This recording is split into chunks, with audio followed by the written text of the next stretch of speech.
Hello दोस्तों, आप सभी का हमारे यूट्यूब चैनल पर हार्दिक स्वागत है। हम पिछली वीडियो में 30 नंबर क्वेश्चन तक क्लियर किए थे। आज जो हम पढ़ने वाले हैं वो 31 नंबर क्वेश्चन हम पढ़ेंगे। पिछली वीडियो में हमने 30 नंबर क्वेश्चन तक कवर किया था और इस वीडियो में हम 31 नंबर क्वेश्चन कवर करने वाले हैं। तो ध्यान दीजिएगा, जैसे हमने अभी तक जो ये पर्पस वाले क्वेश्चन बताए आपको, अगर आपको पढ़ने में या समझने में कहीं दिक्कत आ रहा होगा तो आप कमेंट बॉक्स में कमेंट करके ज़रूर बताइएगा कि क्या समस्याएं उत्पन्न हो रही है। क्योंकि ये क्वेश्चन जो है पर्पस वाले जितने क्वेश्चन हैं वो बोर्ड पेपर में अधिकतर आते हैं और यहाँ ही नहीं, बहुत सारे कंपटीशन एग्जाम के लिए भी बहुत उपयोगी हैं। तो आप इन क्वेश्चनों को बहुत ध्यानपूर्वक पढ़ेंगे, बहुत अच्छे से पढ़ेंगे।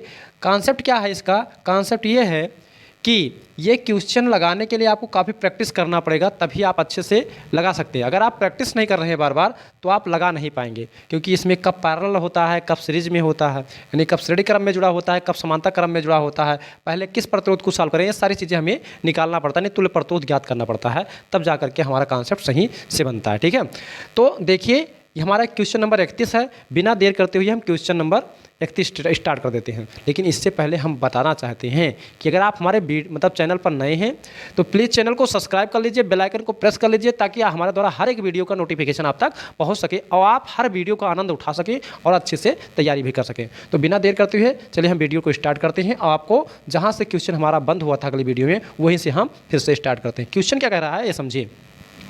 क्वेश्चन हमारा कह रहा है निम्न परपथ में ज्ञात कीजिए। क्या ज्ञात करना है? सेल में प्रवाहित धारा, मतलब इस सेल के द्वारा प्रवाहित धारा वो हमें निकालना है। और कह रहा है कि 2 ओम के सिरों के बीच विभवांतर ज्ञात कीजिए, मतलब इसमें 2 ओम का प्रतिरोध लगा है, उसके सिरों के बीच में विभवांतर ज्ञात करना है। तो ये जो हमारा क्वेश्चन है ये 2014 में आया हुआ भी क्वेश्चन है। ये क्या है? 2014 में क्वेश्चन आ रहा है। तो सबसे पहले हमें सेल में प्रवाहित धारा का मान निकालना होगा। सेल में प्रवाहित धारा का मान निकालने के लिए इस परपथ का हमें तुल्य प्रतिरोध निकालना होगा। ठीक है, तो तुल्य प्रतिरोध चलिए ज्ञात करते हैं, हल करते हैं। पहला क्वेश्चन हम हल करेंगे। ठीक है, तो ध्यान दीजिएगा, अगर हम हल करते हैं तो सबसे पहले यहाँ पर प्रतिरोध जुड़े हैं, 2 या 2 से अधिक प्रतिरोध किस क्रम में जुड़े हैं? तो यहाँ समांतर क्रम में जुड़े। और ये किसके साथ जुड़ा हुआ है? तो ये श्रेणी क्रम में जुड़ा। देखिए इस बिंदु पर जुड़ा हुआ ना, इस बिंदु पर जोड़ है, तो ये किस क्रम में है? समांतर क्रम में है। परंतु ये जो जुड़ा हुआ है सीरीज में जुड़ा हुआ है, श्रेणी क्रम में। तो R1 बराबर कितना दिया है बच्चा? तो R1 बराबर कितना दिया है? 3 ओम। R2 बराबर कितना दिया है? वो भी 3 ओम। और R3 बराबर क्या दिया है? वो भी 3 ओम जी दिया है। तो पहले से हम समांतर क्रम में जुड़े हैं तो समांतर क्रम में सॉल्व कर लेते हैं। समांतर क्रम में है तो समांतर क्रम में होने का फार्मूला क्या होता है? 1/r = 1/r1 + 1/r2 + 1/r3। तो यहाँ 3 प्रतिरोध हैं। ये समांतर क्रम के लिए हम फार्मूला पढ़ चुके हैं। अगर आपको ये समझ में नहीं आ रहा है तो सबसे पहले थ्योरी आप पढ़िए, वहाँ जा करके कितना दिया? 1/3, यानी R1 का मान 3 + 1/3 + 1/3, क्योंकि तीनों का मान बराबर दिया हुआ है। ठीक है, चलिए इधर लगा देते हैं। 1/r बराबर कितना आ जाएगा? देखिए 1 2 3, 3/3 हो जाएगा, कैंसिल होगा, 1 हो जाएगा। R बराबर कितना आ गया? 1 ओम। मतलब इसका तुल्य प्रतिरोध कितना हो गया? 1 ओम। तो फिगर कैसा बन जाएगा बच्चा? तो देखिए ऐसे क्यों? क्योंकि मिल करके एक प्रतिरोध बना लिया है। तो एक प्रतिरोध हमने, देखिए ये आपका 2 ओम था ही, ये मिल करके क्या बना लिए? एक प्रतिरोध। तो इसका मान कितना आ गया? 1 ओम आ गया। देखिए 1 ओम आया है ना। परपथ इस तरीके से बन जाएगा। बात समझ पाए ना? परपथ को बनाना आप सीख लीजिए किस तरीके से, क्योंकि परपथ को बनाना सीख लिए तो फिर काम बन गया, समझ लीजिए। ठीक है, 6 वोल्ट की बैटरी अभी भी लगी है। अब देखिए हमारे पास 2 प्रतिरोध बता, क्योंकि ये मिलकर के एक प्रतिरोध बनाया था तुल्य प्रतिरोध, तो 1 ओम हो गया। और ये क्या है? 2 ओम का लगा हुआ। देखिए ये 1 ओम कहाँ से आया है? तो 1 ओम, ये पूरे परपथ का प्रतिरोध 1 ओम है। इस पूरे परपथ का प्रतिरोध कितना है? 1 ओम। ये आया नहीं है क्योंकि हमने सॉल्व तो किया है कुल प्रतिरोध। तो कुल प्रतिरोध को हम एक प्रतिरोध से डिनोट कर देते हैं। ठीक है, तो ये अब ये किस क्रम में जुड़े हैं? तो ये मतलब श्रेणी क्रम में है, यानी R1 बराबर 2 ओम और R2 बराबर क्या है? 1 ओम। अब इसको पुनः सॉल्व करना पड़ेगा। तो किस क्रम में है ये? तो ये है श्रेणी क्रम में। श्रेणी क्रम में बच्चा फार्मूला क्या होता है? तो R = होता है R1 + R2 होता है। तो यहाँ से R = है, R1 का मान कितना दिया बच्चा? तो R1 का मान 2 ओम दिया है। अब R2 का मान कितना दिया है? तो R2 का मान 1 दिया है, यानी R बराबर कितना आ गया? 3 ओम। मतलब इस पूरे परपथ का प्रतिरोध कितना आ गया? 3 ओम। अब इसमें विभवांतर विभव कितना है? तो B बराबर 6 वोल्ट की बैटरी लगी हुई है। ठीक है, तो अब हम यहाँ से हमें परपथ में धारा का मान तो ही निकालना है। परपथ में क्या निकालना है? धारा का मान निकालना है। तो परपथ में धारा का मान निकालने के लिए ओम भैया का नियम लगा देंगे, यानी ओम के नियम से। तो आपको हमने ओम भैया का नियम बहुत अच्छे से पढ़ाया है ना। तो ओम का नियम क्या होता है? R = B/I। तो यहाँ से आर का मान कितना आया है, तो आर का मान 3 आया है। बी का मान कितना है, तो 6 वोल्ट है। आई का मान हमें ज्ञात करना है, यानी आई बराबर कितना आ जाएगा, 6/3, 3 दूनी 6। आई बराबर कितना आ जाएगा, 2 एम्पियर की धारा बहेगा। तो इस तरीके से क्या आ गया, इस तरीके से हमारा क्या आ गया, आई का मान आ गया। आई का मान कितना आ गया, तो आई बराबर 2 एम्पियर आ गया। ठीक है, 2 एम्पियर एक आंसर हमारा आ गया। ठीक है, अब हमें दूसरा आंसर क्या ज्ञात करना है। दूसरा क्वेश्चन ये कह रहा है इसमें कि 2 ओम के सिरों के बीच विभवांतर, यानी आर बराबर कितना हो, आर बराबर जब 2 ओम हो, मतलब इसके लिए तो उसके बीच विभवांतर ज्ञात करना, मतलब बी का मान हमें निकालना है। तो इसमें बहने, देखिए इस प्रतिरोध में बहने वाली धारा कितना है, तो इस प्रतिरोध में बहने वाली धारा वही है जो यहाँ से होकर जाएगा। मतलब देखिए 2 एम्पियर की धारा तो जा रही है, देखिए 2 एम्पियर की धारा जो आया है वही धारा तो इसमें जाएगा। तो आई बराबर कितना दिया हुआ, तो आई बराबर 2 एम्पियर दिया हुआ है। ठीक है, इस प्रतिरोध के लिए आई बराबर कितना दिया है, तो इस प्रतिरोध के लिए आई बराबर ये देखिए, ये जो 2 एम्पियर आया नहीं है, वो 2 एम्पियर इसी पथ का तो है। देखिए यहाँ से 2 एम्पियर की धारा बैटरी देगा तो ऐसे ऐसे जाएगा, तो यहाँ पर भी तो 2 एम्पियर का ही धारा जाएगा ना। तो यहाँ ओम का नियम लगा देंगे, ओम के नियम से पुनः लगा देंगे, आ जाएगा ओम के नियम से। ओम का नियम क्या है बच्चा, तो आर इजकल टू क्या होता है, B/I। तो आर का मान कितना हो गया है, 2 ओम। बी का मान क्या है ज्ञात करना, आई का मान कितना है, 2 एम्पियर। सॉल्व करेंगे, बी इक्वल टू 2 दूनी 4 वोल्ट, कितना हो जाएगा, 4 वोल्ट। मतलब इस प्रतिरोध पर 4 वोल्ट का विभवांतर उत्पन्न होगा। तो ये रहा क्वेश्चन नंबर 31 का सलूशन। और इसी के साथ हम ये देखते हैं कि जो परिपथ वाले क्वेश्चन थे वो हो गए हैं समाप्त। अब जो आने वाले हैं वो लैंग्वेज वाले सवाल आ रहे हैं, जिसमें हम मतलब क्षमता ज्ञात करेंगे, विद्युत धारा ज्ञात करेंगे, वर्क ज्ञात करेंगे, आवेश जो भी है। इतने क्वेश्चन आपके जो थे वो टोटल परिपथ वाले क्वेश्चन थे। तो परिपथ वाले क्वेश्चन काफ़ी हमने सॉल्व कराए, जितना आपके कुमार मित्तल बुक में था हमने एको क्वेश्चन छोड़ा नहीं है, सारा क्वेश्चन हमने आपको सॉल्व करा दिया। बस आप क्या कीजिए कि इन सारे क्वेश्चनों को 2-3 बार वीडियो को प्ले करके बैक करके आप देख लेंगे, तो आपको परिपथ वाले क्वेश्चन सारे निकालने जो है आ जाएंगे। ठीक, लगाने आ जाएंगे, उसमें कोई दिक्कत वाली बात नहीं है। चलिए देखते हैं 31 नंबर क्वेश्चन के बाद क्या देखते हैं, एक क्वेश्चन नंबर 32 देखते हैं।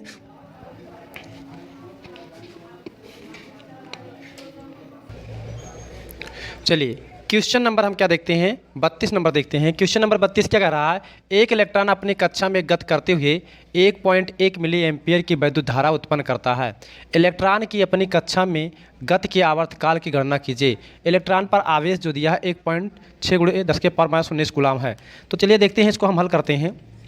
क्या क्या वैल्यू दिया पहले वो नोट कर लीजिए। कह रहा है एक इलेक्ट्रॉन अपने कक्षा में गति करते हुए 1.1 मिली एम्पियर की धारा, देखिए विद्युत धारा उत्पन्न करता है। तो धारा जितना उत्पन्न कर रहा है उसको आई बोलते हैं। आई बराबर कितना दिया है, तो आई बराबर देखिए यहाँ पर लगा देते हैं। आई बराबर कितना दिया हुआ है, तो आई बराबर दिया हुआ है 1.1 मिली एम्पियर। अब मिली एम्पियर को एम्पियर में बदलेंगे तो 1.1 मिली में कितना होता है, 10⁻³ होता है। याद रखिएगा, मिली को एम्पियर में, मिली एम्पियर में दिया था, ये एम्पियर में दिया था। तो मिली एम्पियर को जब एम्पियर में चेंज करेंगे तो यहाँ पर कितना हो जाएगा, मिली एम्पियर को जब एम्पियर में चेंज करेंगे तो 10⁻³ से गुणा हो जाएगा। ठीक है, मतलब 1 मिली में 10⁻³ एम्पियर होता है। तो आई बराबर हो गया। उसके बाद कह रहा है कि आवर्तकाल की गणना कीजिए। मतलब आवर्तकाल मतलब समय निकालना है, टी बराबर हमें ज्ञात करना है। अब एक इलेक्ट्रॉन पर आवेश यानी ई बराबर कितना दिया है, तो 1.6 × 10⁻19। मतलब इलेक्ट्रॉन पर आवेश क्या होता है, क्यू बराबर कितना दिया, 1.6 × 10⁻19 कूलम। ये हमारा दिया हुआ है। ठीक है, तो हमें क्या निकालना है, तो हम जानते हैं क्या होता है, I = Q/T होता है, हम फार्मूला पढ़ चुके हैं। तो यहाँ से T बराबर कितना आ जाएगा बच्चा, तो T बराबर हो जाएगा Q/I, क्योंकि ये इसके स्थान पर चला जाएगा, इसके स्थान पर आ जाएगा। ठीक है, वह काम बन जाएगा। चलिए यहाँ सॉल्व करके दिखा देते हैं। तो T बराबर कितना हो जाएगा, T बराबर Q का मान कितना है बच्चा, तो 1.6 × 10⁻19 है, और बटे I का मान कितना है, तो 1.1 × 10⁻³ है। पॉइंट हटा दीजिए, टी बराबर कितना आ जाएगा, तो 1/16/11 और गुणे 10⁻19, और ये ऊपर जाएगा तो हो जाएगा 10⁻+3। तो टी बराबर कितना हो जाएगा, देखो 11 करने हम 11, यहाँ अच्छा था 5 बचा, तो 11 चौक 44, क्योंकि 50 हो गया। देखिए 11 करने में 11, यहाँ बचा 5, दशमलव लगाए, हो गया 50। ठीक है, 50 तो 11 चौक 44, बचा 6, हो गया 60, तो 11 बचे 55। फिर भैया तो वैसे आता रहेगा, तो 2 अंक तो निकाल लेते हैं। 1.45, 19 में से 3 जाएगा, कितना बचेगा, क्योंकि ये माइनस का है, प्लस का है, घट जाएगा, तो कितना बचेगा 16। अब इतना सेकंड आपका क्या आ जाएगा, आंसर आ जाएगा। ठीक है, यानी 1.45 × 10⁻16 सेकंड। तो ये रहा क्वेश्चन नंबर 32 का सलूशन। आइए देखते हैं क्वेश्चन नंबर 33 का सलूशन। अगर आपको वीडियो को समझने में कहीं भी दिक्कत आ रहा है, न्यूमेरिकल लगाने में कहीं भी दिक्कत आ रहा है, तो कमेंट बॉक्स में कमेंट करके अपनी परेशानी ज़रूर लिखें। आपके हर परेशानी का समाधान करने के लिए हम तत्पर रहेंगे। तो आप कमेंट करेंगे, आपको उसका समस्याओं का हल ज़रूर मिलेगा। ठीक है, तो चलिए देखते हैं क्वेश्चन नंबर 33। हाय हमारा घर वाली के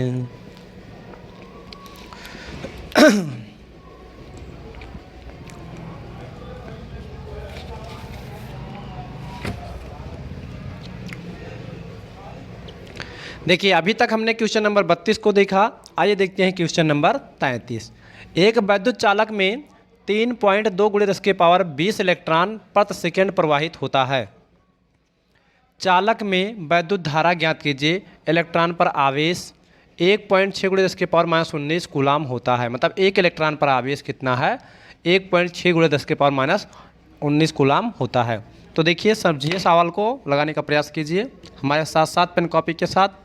पहले वैल्यू क्या दिया है कि एक वैद्युत चालक में 3.2 × 10⁻20 इलेक्ट्रॉन, यानी इलेक्ट्रॉन की संख्या क्या होता है? यन। यन बराबर कितना दिया है? 3.2 × 10⁻20 इलेक्ट्रॉन। मतलब 3.2 × 10⁻20 इलेक्ट्रॉन प्रति सेकंड गुजरते हैं, मतलब प्रवाहित हो रहे हैं, मतलब गुजर रहे हैं। तो इसका मतलब यन बराबर 3.2 × 10⁻20 इलेक्ट्रॉन। कितने इलेक्ट्रॉन? 20 इलेक्ट्रॉन। तो इनको प्रवाहित होने में कितना समय लगता है? तो टी बराबर कितना दिया? 1 सेकंड का समय लगता है। मतलब प्रति सेकंड मतलब 1 सेकंड। अब कह रहा है चालक में विद्युत धारा का मान निकालना है। चालक में विद्युत धारा का मान निकालना है, ये ज्ञात करना है। और एक इलेक्ट्रॉन पर आवेश क्या होता है? ई बराबर होता है 1.6 × 10⁻19 कूलाम। ये होता है हमारा। ठीक है, बात को समझिए। तो हमारे पास क्या होता है? आई बराबर क्या होता है? आई बराबर होता है Q/T। और Q बराबर क्या होता है? ध्यान दीजिएगा, हम एक चीज़ फार्मूला पढ़ चुके हैं। Q बराबर क्या होता है बच्चा? तो Q बराबर N × E होता है। तो I = Q/T और Q बराबर क्या होता है? N × E, यानी Q के स्थान पर N × E आ जाएगा अपॉन T। अब I ऐसे रहेगा, N का मान कितना है बच्चा? तो N का मान दिया है 3.2 × 10⁻20 गुणे E का मान कितना है? तो E का मान है 1.6 × 10⁻19 बटे T का मान कितना है? तो 1 है। तो आई बराबर सॉल्व करेंगे। देखिए, 16 दूना 32, 32 के 2 और 16 तियाँ 48, 48 और 3 कितना हो जाएगा? 51। कितने अंक के बाद दशमलव? तो 2 अंक के बाद दशमलव। गुणे 10 20, मतलब 20 में से 19 जाएगा तो 1 10 बचेगा। अब इसको आप सॉल्व करेंगे तो कितना हो जाएगा? ध्यान दीजिएगा, देखिए 10 से गुणा कराएंगे तो हो जाएगा 51.2 एम्पियर। कितना हो जाएगा? 51.2 एम्पियर की धारा इसमें प्रवाहित होगी। तो ये हमारा रहा क्वेश्चन नंबर, ध्यान दीजिए, ये हमारा क्वेश्चन नंबर किसका सोल्यूशन रहा? 33 का। आइए देखते हैं क्वेश्चन नंबर 34। और इसको आप पेन कॉपी के साथ बैठें और साथ साथ जरूर लगाया करें। ठीक है, चलिए क्वेश्चन नंबर क्या देखते हैं? 33 नंबर क्वेश्चन।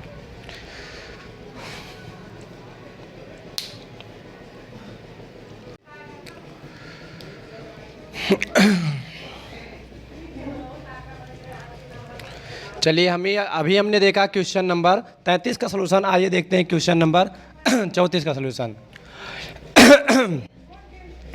चलिए, अभी हमने देखा क्वेश्चन नंबर 33 और ये आपके सामने रहा क्वेश्चन नंबर 34। क्वेश्चन नंबर 34 क्या कह रहा है?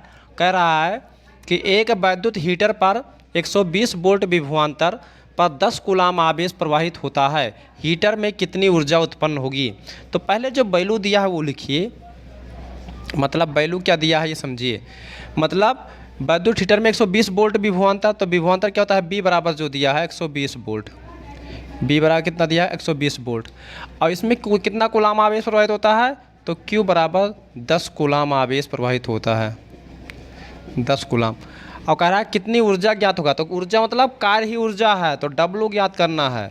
अब हमने आपको एक फार्मूला पढ़ाया था, कार्य बराबर W बराबर क्या था? तो वो था B × Q। ये फार्मूला आपको याद है ना, हमने पढ़ाया था W बराबर B × Q। तो W बराबर क्या जाएगा? B का मान कितना दिया है? तो B का मान दिया है 120 और Q का मान कितना दिया है? तो वो दिया है 10। अब W बराबर कितना आ जाएगा?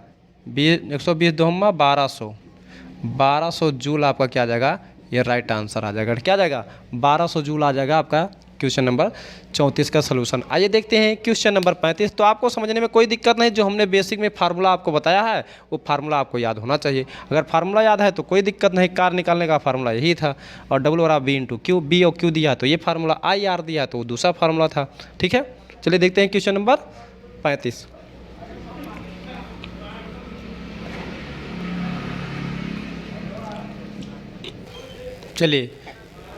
चलिए देखते हैं क्वेश्चन नंबर 34 के बाद 35 और 36 दोनों हमने एक साथ लिख दिया है क्योंकि इतनी जगह में एडजस्टमेंट हो जाएगा। ठीक है, तो आइए देखते हैं 35 नंबर क्या कह रहा है कि 100 वाट तथा 220 वोल्ट के बल्ब के तंतु का प्रतिरोध कितना होगा, ये हमें ज्ञात करना है। तो यहाँ हम हल करते हैं, तो हल करने पर क्या आएगा ये ध्यान दीजिएगा। क्या दिया पहले, तो 100 वाट, तो 100 वाट मतलब किसका मान है वाट, तो P का मान है क्षमता। तो 100 वाट मतलब P बराबर कितना दिया है, 100 वाट। ठीक है, और B बराबर कितना दिया है, 220 वोल्ट दिया है। हमें क्या ज्ञात करना है, तो हमें R ज्ञात करना है। हमने आपको PBR के संबंध में एक फार्मूला पढ़ाया था, क्या था, P बराबर होता था B²/R। ये फार्मूला लगेगा, P बराबर क्या होता था, B²/R। तो ध्यान दीजिएगा R बराबर क्या हो जाएगा, तो R इसके स्थान पर चला जाएगा, P इसके स्थान पर आ जाएगा क्योंकि हमें प्रतिरोध ज्ञात करना है। तो R बराबर B²/P। हमने आपको बताया कि जिस संबंध में, मतलब जैसा संबंध क्वेश्चन में दिया होगा उसी संबंध का आप फार्मूला अप्लाई करेंगे, आंसर खुद ब खुद आ जाया करेगा। ये PBR एक कंडीशन आया था, तो PBR का फार्मूला क्या होता है, तो P बराबर B²/R। अगर आप ये नहीं जानते तो थ्योरी में जाकर सारी कंडीशन हमने बताया है। ठीक है, तो R बराबर क्या आ जाएगा बच्चा, तो R बराबर B का मान कितना दिया है, तो B का मान 220 है, 220 का स्क्वायर हो जाएगा। और P का मान कितना दिया है, तो वो 100 दिया है। R बराबर सॉल्व करेंगे तो 22 वैसे ही हम कितना हो जाएगा, 22 दूना 484, 484। ठीक है, अब उसके बाद क्या हो जाएगा, डबल जीरो लगाएंगे और बट्टे कितना हो जाएगा, 100, 0 0 कैंसिल हो जाएगा। R बराबर कितना आ गया, R बराबर 484 ओम। ये आपका एक आंसर रहा। ठीक है, तो ये रहा हमारा क्वेश्चन नंबर 35 का सलूशन। आइए देखते हैं क्वेश्चन नंबर जो है 36 का सलूशन। इसमें क्या कह रहा है, पहला क्वेश्चन सॉल्व करते हैं। तो पहले वैल्यू दिया क्या है, तो 100 वाट का बल्ब है, 100 वाट का मतलब P बराबर कितना दिया है, 100 वाट। ठीक है, और उसके बाद B बराबर कितना दिया है, तो B बराबर 120 वोल्ट का है। हमें ज्ञात क्या करना है, तो हमें प्रतिरोध R, सेम सवाल, सेम सवाल, केवल वैल्यू चेंज है। ठीक है, देखिए वहाँ 220 वोल्ट है, यहाँ 120 वोल्ट है, बस इतने फर्क है। सेम कंडीशन लगाएंगे, क्या होता है, P बराबर B²/R। देखिए वही फार्मूला लगा ना, P बराबर B²/R। तो R बराबर कितना हो जाएगा बच्चा, तो R बराबर हो जाएगा B²/P। R बराबर B का मान कितना दिया है, तो B का मान है 120 का स्क्वायर बटे P का मान कितना दिया है, 100। तो R बराबर कितना जाएगा, 12 बराबर हम 144 और डबल जीरो बटे कितना हो जाएगा, क्योंकि 120 का स्क्वायर करेंगे तो 12 बराबर 144 और एक जीरो है तो डबल जीरो लगा दीजिए, बटे कितना हो जाएगा, 100। ठीक है, 100 कैंसिल हो जाएगा, कितना आ जाएगा, R बराबर 144 ओम। क्या आ जाएगा बच्चा, 144 ओम। ये हमारा एक आंसर आ गया। चलिए देखते हैं दूसरा आंसर क्या कह रहा है। दूसरे आंसर में फिर जो वैल्यू दिया है, P बराबर कितना दिया है, 100 वाट, यही तो दिया है, जो दिया है उसको लिख लेंगे। और B बराबर कितना दिया है, तो 120 वोल्ट। हमें ज्ञात क्या करना है दूसरे क्वेश्चन में, तो बल्ब में प्रतिरोध ज्ञात करना है, वो धारा ज्ञात, बल्ब में अधिकतम धारा यानी I निकालना है।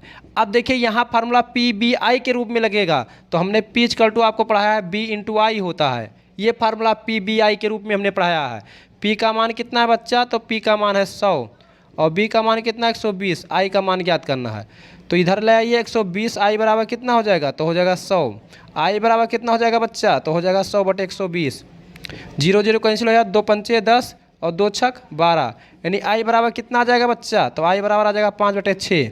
आप सॉल्व करेंगे, I बराबर कितना हो जाएगा, 5 शून्यम 0, देखिए 6 शून्यम 0 हो गया और हो गया 50, 6 8 48 बचा 2, हो गया कितना 20, 6 18 6 18 ऐसे ऐसे आता रहेगा, यानी इसको लिख सकते हैं I बराबर 0.83 एम्पियर।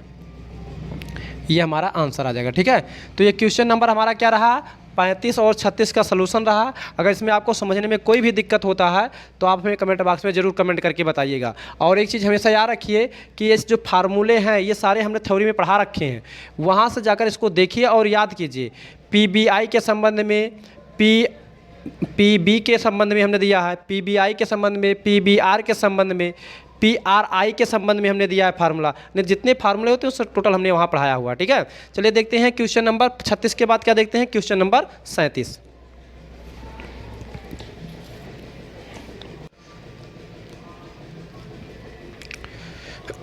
चलिए हमने अभी देखा क्वेश्चन नंबर 36, आइए देखते हैं क्वेश्चन नंबर 37।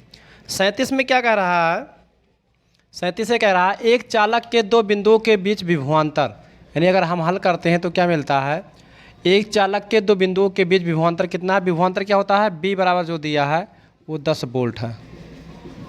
विभवांतर कितना दिया है, 10 वोल्ट। यदि चालक में उष्मा उत्पन्न उष्मा 15 जूल प्रति सेकेंड है, तो जो उष्मा होता है वो एक प्रकार का क्या है, ऊर्जा है। और ऊर्जा किसे कहते हैं, कार्य, यानी डब्लू बराबर क्या दिया है, यानी 15 जूल। कितना दिया, जब जूल में दिया हो उष्मा का मान तो समझ लीजिए वो ऊर्जा ही तो है। उष्मा एक प्रकार की ऊर्जा होती है, तो ऊर्जा का मात्रक जूल होता है। और ऊर्जा क्या होता है, कार्य, यानी कार्य, ऊर्जा और उष्मा तीनों एक ही चीज़ है। तो डब्लू बराबर क्या जाएगा, 15 जूल। और टी बराबर कितना, प्रति सेकेंड, 1 सेकेंड दिया हुआ है। ठीक है, तो प्रवाहित धारा का मान निकालना है, आई बराबर हमें ज्ञात करना है। अब देखिए समझिए, बी डब्ल्यू आई टी के रूप में कोई फार्मूला आपको पढ़ाया गया था, तो हाँ जी हाँ पढ़ाया गया था। डब्ल्यू बराबर क्या होता था, B I into T. W क्या होता है, B I into T. W का मान कितना है बच्चा, तो 15 है। बी का मान कितना है, 10 है। आई का मान हमें ज्ञात करना है। टी का मान कितना दिया, आई का मान हमें ज्ञात करना है। और किसका मान, बस टी का मान कितना है, 1 सेकंड दिया। टी का मान कितना दिया, 1 सेकंड। तो 15 बराबर कितना हो जाएगा, 10 आई हो जाएगा। इसलिए 10 आई बराबर कितना हो जाएगा, 15 हो जाएगा।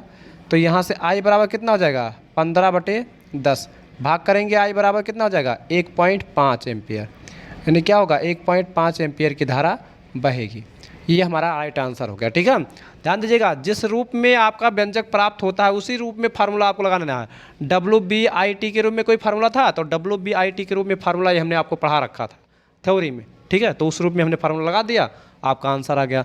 चलिए देखते हैं क्वेश्चन नंबर 37 के बाद क्या देखते हैं, क्वेश्चन नंबर 38।